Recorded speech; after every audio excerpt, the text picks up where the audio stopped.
വാർത്തകൾ വിശദമായി പരിശോധിക്കാം. ആദ്യം തിരുവനന്തപുരത്തേക്കാണ്. തിരുവനന്തപുരത്ത് ആമയിഴഞ്ചാൻ തോട് വൃത്തിയാക്കുന്നതിനിടെ ഒഴുക്കിൽപ്പെട്ട തൊഴിലാളിയെ കണ്ടെത്താനായില്ല. തിരച്ചിൽ 7 മണിക്കൂർ പിന്നിട്ടു. മാരായമുട്ടം സ്വദേശി ജോയിയാണ് കാണാതായത്.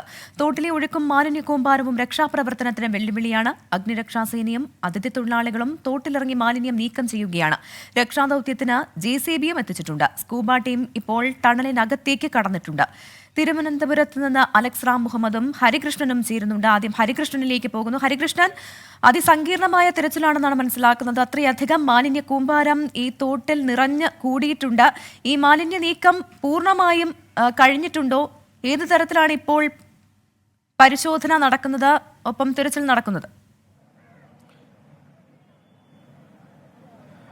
പ്രവിത, ഈ മാലിന്യ നീക്കം അത് പൂർണ്ണമായും മാറ്റാൻ കഴിഞ്ഞിട്ടില്ല എന്നുള്ളതാണ്. അതായത് നേരത്തെ സമാന സാഹചര്യം തന്നെയാണ് വീണ്ടും ഉള്ളത്. അതായത് ഈ മാലിന്യം നീക്കുന്നതിനോടൊപ്പം തന്നെ വീണ്ടും കൂടുതൽ മാലിന്യങ്ങൾ ഈ തോട്ടിലേക്ക് ഒഴുകിയെത്തുന്ന ഒരു സാഹചര്യമാണ്. അത് അവിടെ ഇങ്ങനെ കെട്ടിക്കിടക്കുന്ന ഒരു സാഹചര്യമാണ് ഇപ്പോഴുള്ളത്.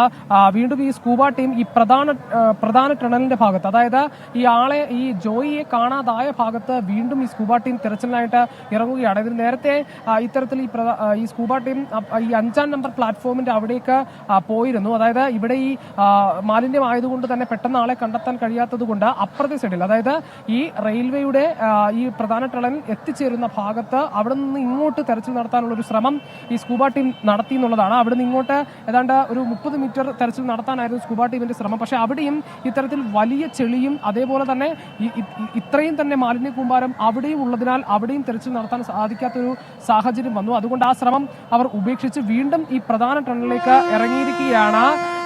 അവിടെയാണ് ഇനി വീണ്ടും ഈ തെരച്ചിൽ നടത്തുന്നത്. വീണ്ടും ഈ മാലിന്യം മാറ്റി ഒരു ഏകദേശം നേരത്തെ ഏതാണ്ട് ഒരു 30-40 മീറ്ററോളം അകത്തേക്ക് പോയിരുന്നു. എന്നിട്ടും ഈ ജോയിയെ കണ്ടെത്താനായിട്ടില്ല. വീണ്ടും ഈ മാലിന്യം നീക്കി മാലിന്യ കരയിലേക്ക് മാറ്റി അകത്തേക്ക് കടക്കാനുള്ള ഒരു ശ്രമം, എല്ലാ സജ്ജീകരണങ്ങളും, ഓക്സിജൻ സിലിണ്ടർ, മാസ്ക്, അങ്ങനെ എല്ലാ സജ്ജീകരണങ്ങളുമായി വീണ്ടും അകത്തേക്ക് പോകാനായിട്ടാണ് സ്കൂബ ടീം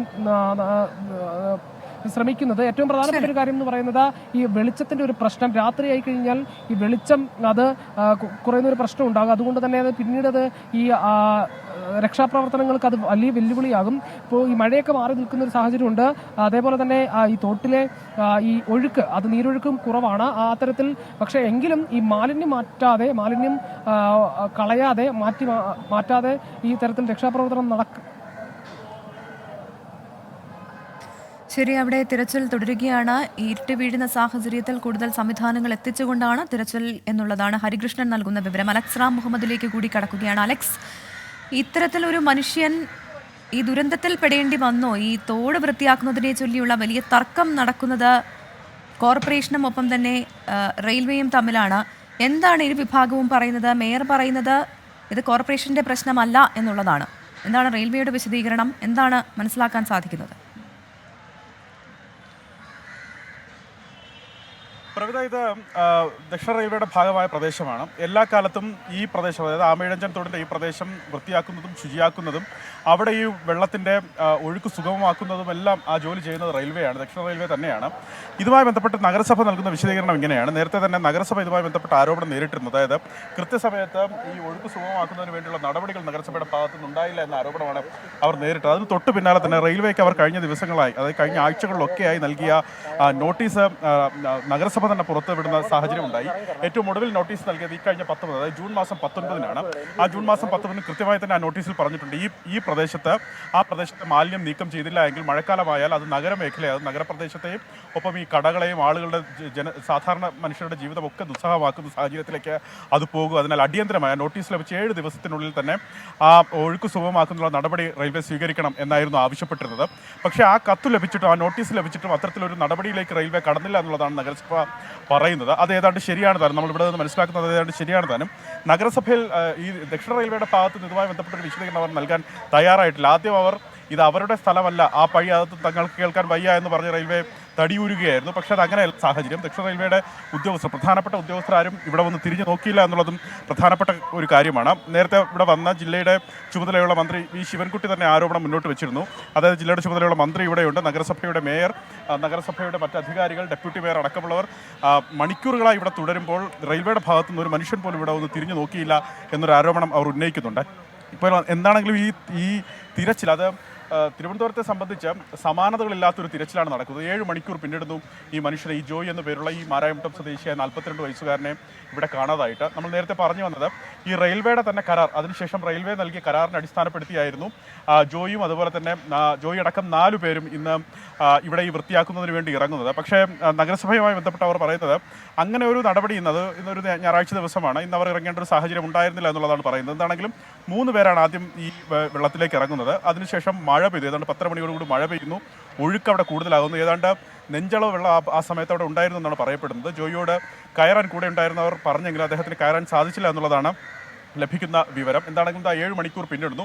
തൊട്ടപ്പുറത്ത്, അതായത് ഇവിടെ നിന്ന് മീറ്ററുകൾ മാറി, അതായത് 300 മീറ്ററാണ് ഈ റെയിൽവേ പ്ലാറ്റ്ഫോമിന് അടിയിലൂടെയുള്ള ഈ ആമയിഴഞ്ചൻ തോടിൻ്റെ ടണൽ കടന്നു പോകുന്നത്. അത് മുഴുവൻ മാലിന്യം നിറഞ്ഞ്, നഗരത്തിൻ്റെ മാലിന്യം നിറഞ്ഞ് അടഞ്ഞിരിക്കുന്നു എന്നുള്ളതാണ് ഏറ്റവും പ്രധാനപ്പെട്ട കാര്യം. ഇപ്പോൾ ഇവിടെ നിന്ന് വെള്ളം ഏറെക്കുറെ താഴ്ന്നു പോയിട്ടുണ്ട്. പക്ഷേ മഴ പെയ്താൽ അത് പിന്നീടും ദുസ്സഹമാകും. 6:30 വരെ, അതായത് വെളിച്ചം കെടുന്നത് വരെ രക്ഷാപ്രവർത്തനം നടക്കും എന്നാണ് നേരത്തെ പറഞ്ഞിരുന്നതെന്നാണ് മനസ്സിലാക്കുന്നത്. പക്ഷേ നഗരസഭയുടെ ഭാഗത്തുനിന്ന് പറയുന്നത് അത് രാത്രി വൈകിയും രക്ഷാപ്രവർത്തനം തുടരും എന്ന് നഗരസഭയുടെ ഭാഗത്തുനിന്ന് പറയുന്നുണ്ട്. അപ്പോൾ മേയർ ആര്യ രാജേന്ദ്രൻ ഒപ്പമുണ്ട്. ഈ രക്ഷാപ്രവർത്തനം രാത്രിയും തുടരും എന്നാണ് ഉദ്ദേശിക്കുന്നത്. നമ്മൾ രക്ഷാപ്രവർത്തനം ഇപ്പോൾ നടക്കുന്ന അതേ രീതിയിൽ തന്നെ രാത്രിയും തുടരാൻ വേണ്ടി നമ്മൾ തീരുമാനിച്ചിട്ടുണ്ട്. ബഹുമാനീയനായ കളക്ടർ കൂടി ഉണ്ടായിരുന്നു. അങ്ങനെ സംയുക്തമായി എടുത്ത തീരുമാനമാണ്.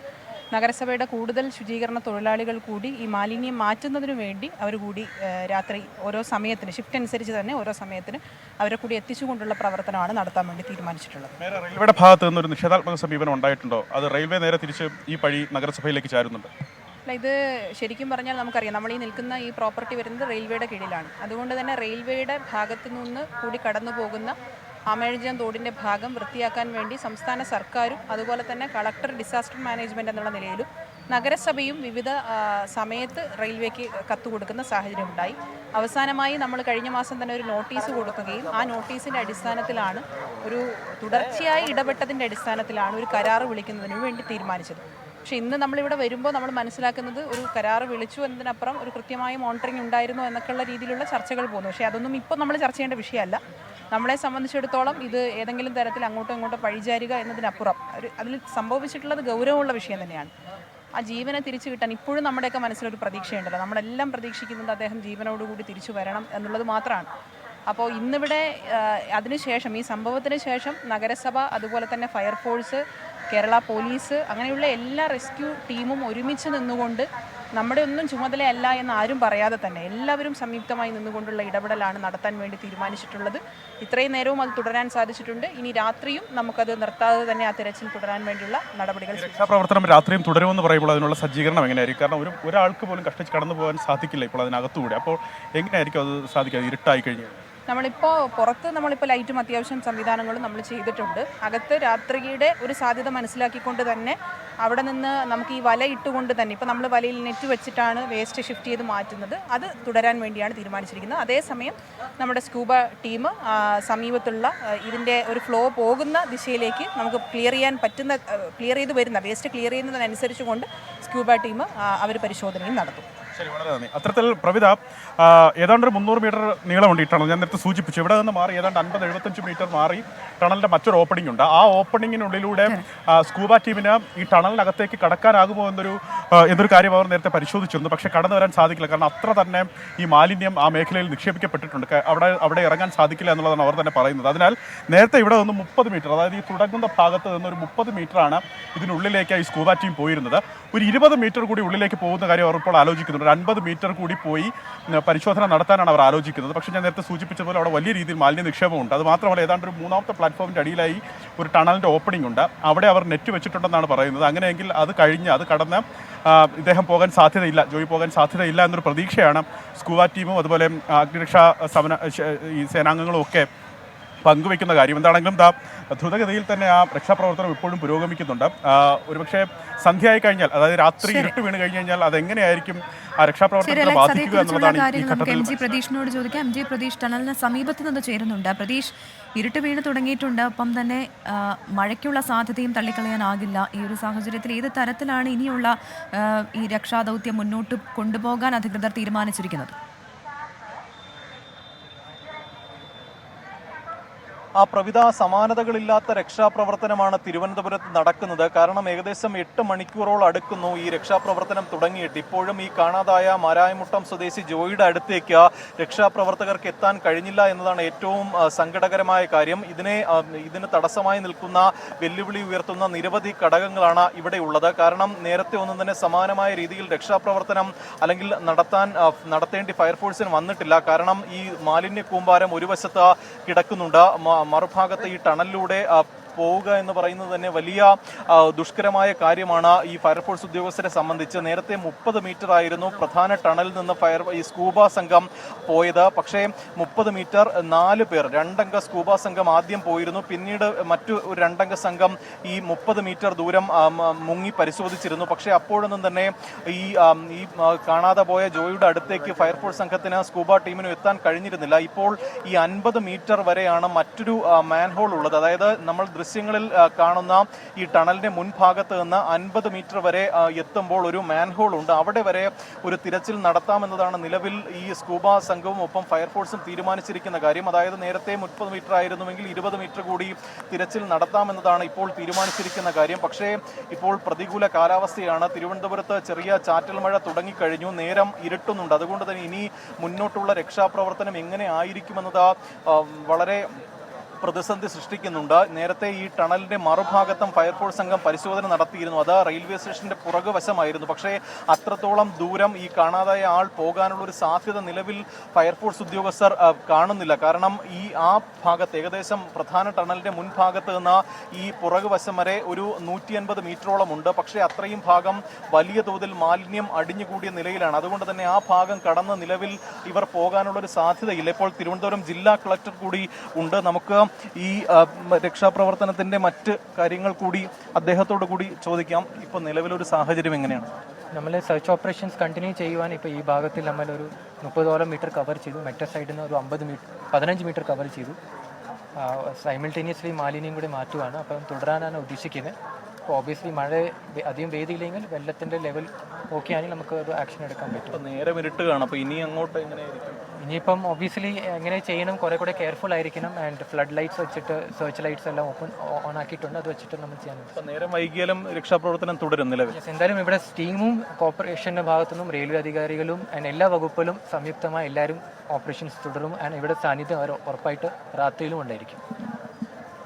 പ്രവിധ, ജില്ലാ കളക്ടർ പറയുന്ന കാര്യം അതാണ്. കാരണം ഈ വൈകിയാലും രക്ഷാപ്രവർത്തനം തുടരുമെന്നതാണ് നിലവിൽ തിരുവനന്തപുരം ജില്ലാ കളക്ടർ അറിയിച്ചിരിക്കുന്ന കാര്യം. ഇതിനു വേണ്ടിയിട്ടുള്ള എല്ലാ സജ്ജീകരണങ്ങളും ഇവിടെ ഒരുക്കിയിട്ടുണ്ട്. ഈ സ്കൂബ ടീം അംഗങ്ങൾ നിലവിൽ ഇവിടെ തിരച്ചിൽ നടത്തുകയാണ്. 2 അംഗ സംഘങ്ങൾ ഈ ടണലിൽ ഇറങ്ങിയുള്ള ഒരു പരിശോധനയാണ് നിലവിൽ ഈ ആമയിഴഞ്ചാൻ തോട്ടിൽ നടത്തുന്നത്. അപ്പോഴും ഇതിന് ഉള്ളിലേക്ക് അധിക ദൂരം പോകുന്നതിൽ ഒരു തടസ്സമാണ് പ്രധാനമായും ഈ ഫയർഫോഴ്സ് ഉദ്യോഗസ്ഥരടക്കം നിറഞ്ഞതാണ് തിരച്ചിൽ. എന്നാലും പ്രതീക്ഷ കൈവിടുന്നില്ല അധികൃതർ. ഇപ്പോഴും അദ്ദേഹത്തെ രക്ഷിക്കാനുള്ള രക്ഷാദൗത്യം അത് തുടർന്നുകൊണ്ടേയിരിക്കുകയാണ്. ഇപ്പോൾ 7 മണിക്കൂർ പിന്നിട്ടിട്ടുണ്ട് ഈ രക്ഷാദൗത്യം ആരംഭിച്ചതിന് ശേഷം. എന്തായാലും ഈ രക്ഷാദൗത്യം പറ്റുന്നത്രയും മുന്നോട്ട് കൊണ്ടുപോകുമെന്ന് തന്നെയാണ് അധികൃതർ പറയുന്നത്. വിവരങ്ങളാണ് ഇപ്പോൾ അലക്സ് റാം മുഹമ്മദും ഹരികൃഷ്ണനും ഒപ്പം MG പ്രതീഷും നൽകിയത്. മറ്റൊരു പ്രധാനപ്പെട്ട വാർത്ത, PSC കോഴ വിവാദത്തിൽ കടുത്ത നടപടിയുമായി CPIM. ടൗൺ ഏരിയ കമ്മിറ്റി അംഗം പ്രമോദ് കോട്ടൂളിയെ പാർട്ടിയിൽ നിന്ന് പുറത്താക്കി. പാർട്ടിക്ക് ചേരാത്ത പ്രവർത്തനമാണ് പ്രമോദ് കോട്ടൂളിയുടെ ഭാഗത്തുനിന്ന് ഉണ്ടായതെന്ന് ജില്ലാ കമ്മിറ്റി വിലയിരുത്തി. കോഴയാരോപണം കൈകാര്യം ചെയ്യുന്നതിൽ ജില്ലാ നേതൃത്വത്തിന് വീഴ്ചയുണ്ടായെന്നും വിമർശനമുയർന്നു. PSC കോഴയാരോപണത്തെക്കുറിച്ച് ജില്ലാ കമ്മിറ്റിക്കോ പാർട്ടിക്കോ അറിയില്ല എന്നായിരുന്നു ജില്ലാ സെക്രട്ടറി P മോഹനനും മന്ത്രി PA മുഹമ്മദ് റിയാസും പറഞ്ഞത്. ആ ആരോപണത്തിലാണ് ടൗൺ ഏരിയ കമ്മിറ്റി അംഗത്തെ പുറത്താക്കിക്കൊണ്ട് പാർട്ടി കടുത്ത നടപടി സ്വീകരിച്ചത്. ഇന്നലെ ചേർന്ന സംസ്ഥാന സെക്രട്ടേറിയറ്റ് ഉചിതമായ തീരുമാനമെടുക്കാൻ ജില്ലാ സെക്രട്ടേറിയറ്റിനെ ചുമതലപ്പെടുത്തിയിരുന്നു. അതുപ്രകാരം രാവിലെ ജില്ലാ സെക്രട്ടേറിയറ്റും ജില്ലാ കമ്മിറ്റിയും ചേർന്ന് നടപടി സ്വീകരിച്ചു. പ്രമോദ് അംഗമായ ടൗൺ ഏരിയ കമ്മിറ്റിയിൽ തീരുമാനം വിശദീകരിച്ചു. പാർട്ടിക്ക് ചേരാത്ത പ്രവർത്തനം പ്രമോദ് നടത്തി എന്നാണ് കണ്ടെത്തൽ. ആരോപണത്തിൽ പ്രമോദ് നൽകിയ വിശദീകരണം പൂർണ്ണമായും ജില്ലാ കമ്മിറ്റി തള്ളി. വിഷയം കൈകാര്യം ചെയ്യുന്നതിൽ ജില്ലാ നേതൃത്വത്തിന് വീഴ്ചയുണ്ടായെന്നും വിമർശനമുണ്ട്. സംസ്ഥാന കമ്മിറ്റി അംഗങ്ങളാണ് വിമർശനമുന്നയിച്ചത്. അതിനിടെ ആരോപണം തെളിയിക്കാൻ പരാതിക്കാരനെ പ്രമോദ് കോട്ടൂളി വെല്ലുവിളിച്ചു. ഈ 22 ലക്ഷം രൂപ ആരെങ്കിലും വാങ്ങിച്ചിട്ടുണ്ടെങ്കിൽ അത് ആരാണ്, ആർക്കാണ് കൊടുത്തത്, എപ്പോഴാണ്, എന്നാണ്, അങ്ങനെയുള്ള വിവരം എൻ്റെ അമ്മയെ ബോധ്യപ്പെടുത്തണം. ആ ബോധ്യപ്പെടുത്തുന്നതിന് വേണ്ടി ഇങ്ങനെ ഒരു വിഷയം ഉയർന്നു വരാൻ ആവശ്യമായിട്ടുള്ള സാഹചര്യം ഒരു തീർത്തും ഈ PSC കോഴയായിട്ട് ബന്ധപ്പെട്ട കാര്യങ്ങളും അതുമായിട്ടല്ല. ഇതുമായി ബന്ധപ്പെട്ട ഒരാളുടെ വീട്ടിൻ്റെ മുന്നിൽ ഞാൻ എൻ്റെ അമ്മയും മകനും ആ വീട്ടിൻ്റെ മുന്നിൽ പോയിരിക്കാൻ വേണ്ടി പോവുകയാണ്. PSC അംഗത്വം വാഗ്ദാനം ചെയ്ത് പ്രമോദ് 22 ലക്ഷം രൂപ വാങ്ങിയെന്നാണ് ആരോപണം. തന്റെ പേര് ഇതിൽ ഉൾപ്പെടുത്തിയതിനെതിരെ മന്ത്രി PA മുഹമ്മദ് റിയാസ് പാർട്ടി നേതൃത്വത്തിന് പരാതി നൽകി. ആരോപണം പ്രതിപക്ഷ പാർട്ടികൾ ഏറ്റെടുത്തതോടെ നടപടിയെടുത്ത് മുഖം രക്ഷിക്കുകയായിരുന്നു CPIM. 24 കോഴിക്കോട്. പാർട്ടിയുടെ സൽപ്പേരിന് കളങ്കമുണ്ടാക്കിയതിനാണ് പ്രമോദ് കോട്ടൂളിയെ പുറത്താക്കിയത് എന്നാണ് CPIMന്റെ വിശദീകരണം. പാർട്ടി പുറത്താക്കിയതിന് പിന്നാലെ പരാതിക്കാരന്റെ വീടിന് മുന്നിൽ പ്രമോദ് കോട്ടൂളി സമരം തുടങ്ങി. അമ്മയ്ക്കും മകനുമൊപ്പമാണ് പ്രമോദ് കോട്ടൂളിയുടെ കുത്തിയിരിപ്പ് സമരം. പരാതിക്കാരന്റെ വീടിന് മുന്നിൽ നിന്ന് അഭിജിത്ത് മുഴക്കുന്ന് ചേരുന്നുണ്ട്. അഭിജിത്ത്, വൈകാരികമായിരുന്നു പ്രമോദിന്റെ പ്രതികരണം. അദ്ദേഹത്തിന്റെ കുത്തിയിരിപ്പ് സമരം ഇപ്പോഴും തുടരുകയാണോ? പരാതിക്കാരന്റെ പ്രതികരണം വന്നിട്ടുണ്ടോ?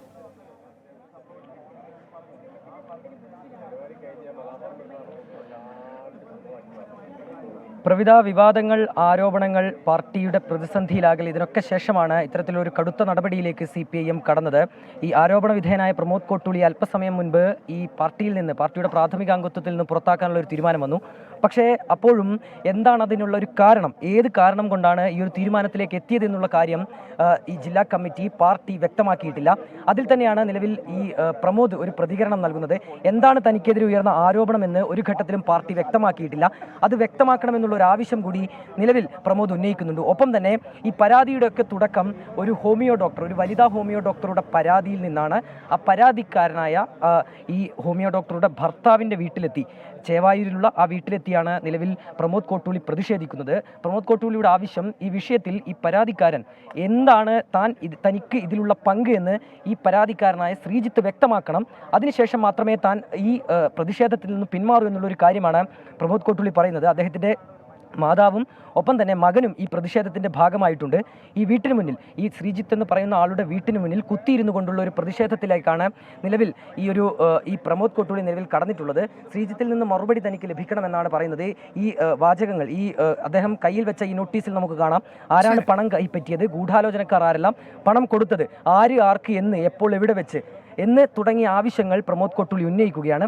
ഏതായാലും ഈ ഘട്ടത്തിൽ തനിക്ക് തൻ്റെ അമ്മയെയും മകനെയും ബോധ്യപ്പെടുത്തണം, തൻ്റെ നിരപരാധിത്വം എന്നാണ് പ്രമോദ് കോട്ടൂളിയുടെ പ്രതികരണം. പ്രമോദ് കോട്ടൂളി ഈ പരാതിക്കാരൻ്റെ വീട്ടിന് മുന്നിലുള്ള പ്രതിഷേധം ഇപ്പോഴും തുടരുകയാണ്. പ്രവിധ, ശരി, ആർക്ക് എപ്പോൾ പണം നൽകി എന്നുള്ളതാണ് പ്രമോദ് കോട്ടൂളി ഉന്നയിക്കുന്ന ചോദ്യം. തന്റെ സത്യസന്ധത തെളിയിക്കും എന്നുള്ളത് തന്നെയാണ് അദ്ദേഹം പറയുന്നത്. ഇപ്പോൾ പരാതിക്കാരന്റെ വീടിന് മുന്നിൽ തന്റെ അമ്മയ്ക്കും മകനുമൊപ്പം സമരം നടത്തുകയാണ് പ്രമോദ് കോട്ടൂളി. വിവരങ്ങളാണ് അഭിജിത്ത് മുഴക്കുന്ന് നൽകിയത്. ഇനി കാലാവസ്ഥാ റിപ്പോർട്ടിലേക്കാണ്. വടക്കൻ കേരളത്തിൽ മഴക്കെടുതി രൂക്ഷം. കോഴിക്കോട് ദേശീയപാതയിൽ മണ്ണിടിഞ്ഞു. വയനാട് കോട്ടത്തറയിൽ കിണർ ഇടിഞ്ഞു താഴ്ന്നു. മരം കടപുഴകി വീണ ഇടുക്കി അടിമാലിയിൽ തോട്ടം തൊഴിലാളി മരിച്ചു. ഇടുക്കി പീച്ചാട് മരം കടപുഴകി വീണ് തോട്ടം തൊഴിലാളി മരിച്ചു. മാമലക്കണ്ണ സ്വദേശി ശാന്തയാണ് മരിച്ചത്. നിർമ്മാണം നടക്കുന്നതിനിടെ ദേശീയപാതയിൽ കോഴിക്കോട് മടപ്പള്ളി മാച്ചിനാരിയിൽ സംരക്ഷണ ഭിത്തി ഇടിഞ്ഞു. സോയിൽ നീലിംഗ് നടന്ന ഭാഗം റോഡിലേക്ക് വീഴാത്തതിനാൽ വൻ അപകടമാണ് ഒഴിവായത്. നാദാപുരത്ത് ഉപയോഗശൂന്യമായ ഇരുനില കെട്ടിടം തകർന്നു വീണു. കാസർഗോഡ് ബളാൽ രാജപുരം റോഡിൽ കോട്ടക്കുന്നിൽ മരം വീണ് വൈദ്യുതി തൂൺ തകർന്നു. തിരുനെല്ലിയിൽ പുതുപ്പറമ്പിൽ ബിനീഷിന് വീടിന് മുകളിൽ മരം വീണ് വീട് ഭാഗികമായി തകർന്നു. പിണങ്ങോട് റോഡ് പുഴയിലേക്കിടിഞ്ഞതോടെ വീടുകൾ അപകട ഭീഷണിയിലായി. വയനാട് കോട്ടത്തറയിൽ കിണർ ഇടിഞ്ഞു താഴ്ന്നു. ഇടുക്കി നെടുങ്കണ്ടം നാലുമലയിൽ അനധികൃത ട്രക്കിംഗ് നടത്തിയ കർണാടക സ്വദേശികളുടെ 27 വാഹനങ്ങൾ മലമുകളിൽ കുടുങ്ങി. പോലീസും അഗ്നിരക്ഷാ സേനയുമെത്തി JCB ഉപയോഗിച്ച് വഴിയൊരുക്കിയാണ് വാഹനങ്ങൾ താഴേക്കിറക്കിയത്.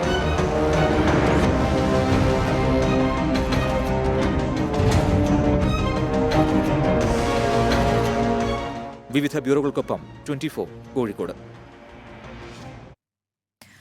തിരുവനന്തപുരം മുതലപ്പുഴയിൽ അപകടങ്ങൾ തുടർക്കഥ. ഇന്ന് മാത്രം 2 വള്ളങ്ങളാണ് അപകടത്തിൽപ്പെട്ടത്. പുതുക്കുറിച്ചി സ്വദേശിയുടെയും പൂന്തുറ സ്വദേശിയുടെയും ഉടമസ്ഥതയിലുള്ള വള്ളങ്ങളാണ് മറിഞ്ഞത്. രക്ഷാപ്രവർത്തനത്തിന് ഇറങ്ങിയ ഫിഷറീസ് ഗാർഡിന് പരുക്കേറ്റു. രാവിലെ 9:30ഓടെയായിരുന്നു ആദ്യ വള്ളം അപകടത്തിൽപ്പെട്ടത്. പുതുക്കുറിച്ചി സ്വദേശിയായ ഷിജുവിന്റെ ഉടമസ്ഥതയിലുള്ള വള്ളം മത്സ്യബന്ധനം കഴിഞ്ഞ് മടങ്ങുന്നതിനിടെയാണ് മറിഞ്ഞത്. നിറയെ മീനുകളുമായി വന്ന വള്ളം ശക്തമായ തിരയിൽപ്പെട്ടു. നിയന്ത്രണം നഷ്ടപ്പെട്ട വള്ളം പുലിമുട്ടിലേക്ക് ഇടിച്ചാണ് മറിഞ്ഞത്. രക്ഷാപ്രവർത്തനത്തിനിറങ്ങിയ ഫിഷറീസ് ഗാർഡിന് പരുക്കേറ്റു. വള്ളത്തിലുണ്ടായിരുന്ന ഒരാൾക്കും പരുക്കേറ്റു. 11:30ഓടെയായിരുന്നു മുതലപ്പുഴയിൽ രണ്ടാമത്തെ അപകടമുണ്ടായത്. ചെറുവള്ളത്തിൽ 2 പേരുമായി മീൻ പിടിക്കാൻ പോകുന്നതിനിടെയായിരുന്നു അപകടം. പൂന്തുറ സ്വദേശിയുടെ ഉടമസ്ഥതയിലുള്ള അത്യുന്നതൻ എന്ന വള്ളമാണ് അപകടത്തിൽപ്പെട്ടത്. വള്ളത്തിലുണ്ടായിരുന്ന 2 പേരെയും രക്ഷപ്പെടുത്തി. 24 തിരുവനന്തപുരം. നിയമസഭാ ഉപതെരഞ്ഞെടുപ്പിൽ ഇന്ത്യ കൂട്ടായ്മയ്ക്ക് വൻ മുന്നേറ്റം. വോട്ടെടുപ്പ് നടന്ന 13 സീറ്റുകളിൽ 10 പ്രതിപക്ഷ സഖ്യത്തിന് നേട്ടം. കോൺഗ്രസും തൃണമൂലും 4 വീതം ജയിച്ചു. മോദി സർക്കാരിന്റെ മുഖത്തേറ്റ അടിയാണ് തെരഞ്ഞെടുപ്പ് ഫലമെന്ന് KC വേണുഗോപാൽ പ്രതികരിച്ചു. ലോക്സഭാ തെരഞ്ഞെടുപ്പിന് പിന്നാലെ വന്ന ഉപതെരഞ്ഞെടുപ്പിലും ഇന്ത്യ മുന്നണിക്ക് വ്യക്തമായ മുന്നേറ്റമുണ്ടാക്കാനായി. പഞ്ചാബ് ജലന്ധറിൽ ആം ആദ്മി സ്ഥാനാർത്ഥി മോഹിന്ദർ ഭഗത് 30,000-ന് മുകളിൽ ഭൂരിപക്ഷത്തോടെ വിജയിച്ചു. ഹിമാചൽ പ്രദേശിൽ 2 കോൺഗ്രസ് വിജയിച്ചു. ദഹ്റയിൽ മുഖ്യമന്ത്രി സുഖ്വീന്ദർ സിംഗ് സുഖുവിന്റെ ഭാര്യ കമലേഷ് താക്കൂർ 9,000 വോട്ടുകളുടെ ഭൂരിപക്ഷത്തിലും നലഗഡിൽ 8,000 വോട്ടുകളുടെ ഭൂരിപക്ഷത്തിൽ ഹർജിത് സിംഗ് ബാവയുമാണ് വിജയിച്ചത്. ഉത്തരാഖണ്ഡിലെ BJP ആധിപത്യമുള്ള ബദ്രിനാഥിലും മംഗളൂരിലും കോൺഗ്രസ് ജയിച്ചു. ഇഞ്ചോടിഞ്ച് പോരാട്ടം നടന്ന ഹിമാചൽ പ്രദേശിലെ ഹമീർപൂരിലും മധ്യപ്രദേശിലെ അമർവാരയിലും BJP വിജയിച്ചു. പശ്ചിമബംഗാളിലെ 4 സീറ്റുകളിലും തൃണമൂൽ കോൺഗ്രസും തമിഴ്നാട്ടിൽ 1 സീറ്റിൽ DMKയും ബീഹാറിലെ 1 സീറ്റിൽ സ്വതന്ത്രനുമാണ് വിജയിച്ചത്. ഉത്തരേന്ത്യൻ സംസ്ഥാനങ്ങളിൽ കോൺഗ്രസ് തിരിച്ചുവരവിന്റെ പാതയിലാണെന്ന് AICC general secretary KC Venugopal പ്രതികരിച്ചു. BJPയുടെ ശക്തി കേന്ദ്രങ്ങളായി അവർ പറയുന്ന ഉത്തരാഖണ്ഡിൽ 2 ഉപതെരഞ്ഞെടുപ്പിൽ 2 സീറ്റിലും ഹിമാചലിൽ 3 നടന്നിടത്ത് 2 സീറ്റിലും കോൺഗ്രസ് പാർട്ടി വലിയ ഭൂരിപക്ഷം നേടി വിജയിച്ചിരിക്കുന്നു എന്നുള്ളത് ഇന്ത്യൻ ജനത BJPക്കെതിരായി നടത്തിയ ശക്തമായ വിധിയെഴുത്തായി നമുക്ക് കണക്കാക്കാവുന്നതാണ്. ഇത് മോദി സർക്കാരിൻ്റെ മുഖത്തേറ്റ കനത്ത പ്രഹരമാണ് ഈ ഒരു തിരഞ്ഞെടുപ്പ് ഫലം. BJP വിജയിച്ച 2 പാർട്ടിക്ക് വലിയ ഭൂരിപക്ഷം നേടാനായില്ല. 13 സീറ്റുകളിലേക്ക് നടന്ന ഉപതെരഞ്ഞെടുപ്പിൽ 10 പ്രതിപക്ഷ കൂട്ടായ്മ വിജയം നേടിയത്. 24 ഡൽഹി. തമിഴ്നാട്ടിലെ മലയാളി കലാമാമാങ്കത്തിന് തുടക്കമായി. കോൺഫെഡറേഷൻ ഓഫ് തമിഴ്നാട് മലയാളി അസോസിയേഷന്റെ നേതൃത്വത്തിൽ ചെന്നൈയിലാണ് 2 ദിവസത്തെ പരിപാടി. 1500ഓളം കലാപ്രതിഭകളാണ് ഉത്സവിൽ മാറ്റുരയ്ക്കുക.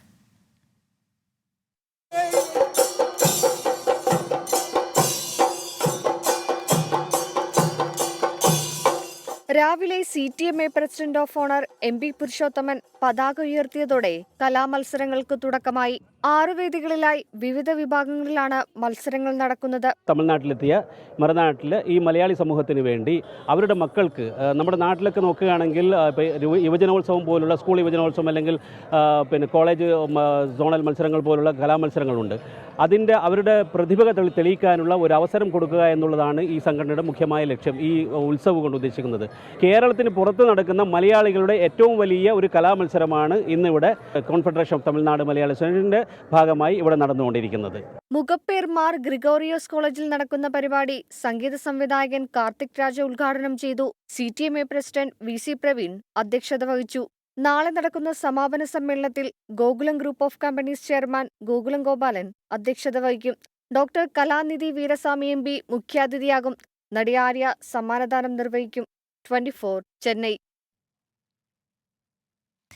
ഈഴവരുടെ രക്ഷകൻ ചമയുന്ന SNDP യോഗം ജനറൽ സെക്രട്ടറി വെള്ളാപ്പള്ളി നടേശൻ തന്റെ വീട്ടിൽ ഉയർന്ന ജാതിക്കാരെ കൊണ്ട് മാത്രമേ പൂജകൾ ചെയ്യിക്കുന്നുള്ളൂവെന്ന് ഹിമവൽ ഭദ്രാനന്ദ. ഗുരുശിഷ്യ പരമ്പരയിൽ ഉള്ളവർക്ക് കറുത്ത മൃഗങ്ങളെ പിടിക്കാനും കള്ളൊഴിക്കാനും ഉള്ള പണിയാണ് നൽകുന്നതെന്നും ഹിമവൽ ഭദ്രാനന്ദ ആരോപിച്ചു. കൂടോത്രവും ദുർമന്ത്രവാദവും എല്ലാ മതവിഭാഗത്തിലും ഉണ്ടെന്നും അത്ഭുത ശാന്തി തട്ടിപ്പ് ഈ ഗണത്തിൽപ്പെടുത്താവുന്നതാണെന്നും ഹിമവൽ ഭദ്രാനന്ദ എറണാകുളം പ്രസ് ക്ലബിൽ പറഞ്ഞു. ഇനി കാൽപന്തോളം. കോയറോൺ മാട്രസസ് യൂറോ കോപ്പ കാൽപന്തോളം സമർപ്പിക്കുന്നത് Coiron mattresses. Sleep better, live better.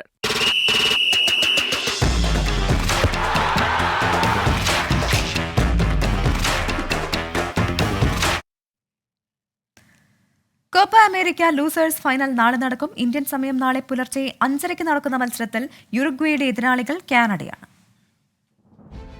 ഫൈനലിലേക്കുള്ള വഴിയടഞ്ഞവർക്ക് ജയത്തോടെ മടങ്ങാൻ ഒരു അവസരം.